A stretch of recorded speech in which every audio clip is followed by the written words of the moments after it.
രാവിലെ തന്നെ ഒരു കോൾ വന്നേ. നമ്മളെ ഗിഫ്റ്റ് ബോക്സിൻ്റെയൊക്കെ ഒരാൾ വന്നിട്ടുണ്ട്. അവിടെ സാധനം വെക്കാൻ വേണ്ടിയിട്ടല്ല, നമ്മുടെ സുഹൃത്താണ്. അപ്പോൾ ഓരോ മോൻ്റെ ബർത്ത്ഡേ ആണ് നിന്ന്.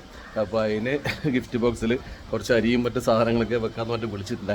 നമ്മളത്തേക്ക് ചെറിയൊരു മഴയുണ്ട് കേട്ടോ, നല്ല പൊടി മഴ. അപ്പോൾ ഇതും കൊണ്ട് മെല്ലെ അങ്ങോട്ടേക്ക് വിടാം. ഏതായാലും ഒരാടെ എത്തിയിട്ട് കുറച്ച് സമയമായി.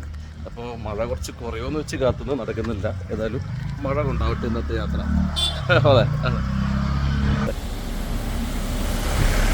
ഇതാന്ന് ആൾ കേട്ടോ, രാവിലെ തന്നെ വിളിച്ചിട്ട് ഇങ്ങനെ ഒരു സംഗതി ഉണ്ട് പറഞ്ഞിട്ട് ഞാൻ ഇങ്ങനെ വന്നേ. അപ്പോൾ ഇത് അനിയേട്ടൻ, അനിൽ മുടപ്പത്തി എന്ന് ഫുൾ പേര്. നമ്മുടെ ഒരു സുഹൃത്താണ്. ഇപ്പോൾ നാട്ടിലുള്ള നാട്ടിലുണ്ടല്ലോ.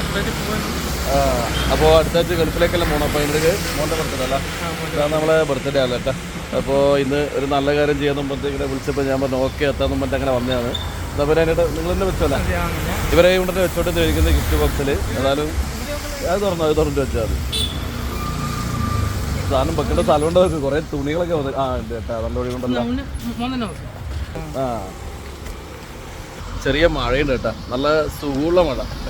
അങ്ങനെ നനയുന്നില്ല അല്ലേ, അതൊരു നനയാത്തൊരു സുഖമുള്ളൊരു മഴ. അപ്പോൾ ഇന്ന് ഞായറാഴ്ചയാണ്. ഞായറാഴ്ച ജ്വല്ലറി ലീവ് വന്നപ്പോൾ ഞാൻ വീട്ടിലുണ്ടായ.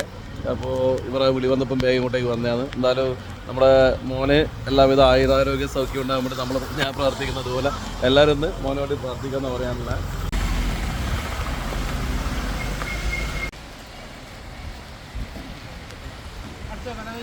അടച്ചാൽ മതി കേട്ടോ, അതിന് ലോക്കൊന്നുമില്ല, അടച്ചാൽ മതി. എന്തായാലും മോൻ്റെ കൈ കൊണ്ട് തന്നെ ആയല്ലോ. വൃത്തിക്ക് നനഞ്ഞ കേട്ടാ, രാവിലെ തന്നെ മഴ നനയുമ്പോൾ പറയാം നല്ല സുഖം കേട്ടോ, അധികം തണുപ്പില്ല, അതുകൊണ്ട് നല്ല. അപ്പോൾ ഇന്ന് സൺഡേ ആണ്, മക്കളെയും കുട്ടികളെല്ലാം പോകേണ്ട പരിപാടി ഇല്ലാതെ അതിനിടയ്ക്ക് ഇങ്ങനെ ഒരു കാര്യം ചെയ്യാൻ പറ്റി. എന്തായാലും ഗിഫ്റ്റ് ബോക്സിൽ സാധനം വെച്ചപ്പോൾ അവർക്ക് നല്ല സന്തോഷമായിരുന്നു കേട്ടോ. കാരണം ആദ്യമായിട്ടാണല്ലോ ഇങ്ങനെ ഒരു സംഗതി. എല്ലാവരും കേക്ക് മുറി പരിപാടി കാര്യങ്ങളൊക്കെ ആക്കുക, അങ്ങനെ അത്യാവശ്യം പൈസ ചിലവാക്കുമല്ലോ ബർത്ത്ഡേക്കൊക്കെ. അപ്പോൾ ഇങ്ങനെ ഒരു കാര്യത്തിന് ഇവർ ആദ്യമായിട്ടാണ് പൈസ ചിലവാക്കുന്നത്. അപ്പോൾ അതിൻ്റെ ഒരു സുഖം സന്തോഷം അവരുടെ മുഖത്ത് എന്തായാലും ഉണ്ട്. അപ്പോൾ ഒരുപാട് ആൾക്കാർ ഈ ബർത്ത്ഡേ കാര്യത്തിലുള്ള പൈസയൊക്കെ അനാവശ്യമായിട്ട് കളയുന്നുണ്ട്. എനിക്ക് തോന്നുന്നു ഇങ്ങനെയുള്ള കാര്യം ചെയ്താൽ വളരെ നല്ലതായിരിക്കും എനിക്ക് തോന്നുന്നു. അപ്പോൾ ഇന്നത്തെ ദിവസം തുടങ്ങിയിട്ടേ ഉള്ളൂ. മക്കളൊക്കെ എന്നെ വെയിറ്റിംഗ് ആണ്. ഇന്ന് ഞായറാഴ്ച കൊണ്ട് ഇടയിൽ പോകേണ്ട പ്ലാൻ ചെയ്യാറുള്ള മക്കൾ റെഡിയാക്കിയിട്ടുണ്ട്. അപ്പോൾ ഇനി അതെല്ലാം മക്കളെ പരിപാടി ആകട്ടെ. ശരി, നമ്മുടെ ബൈ.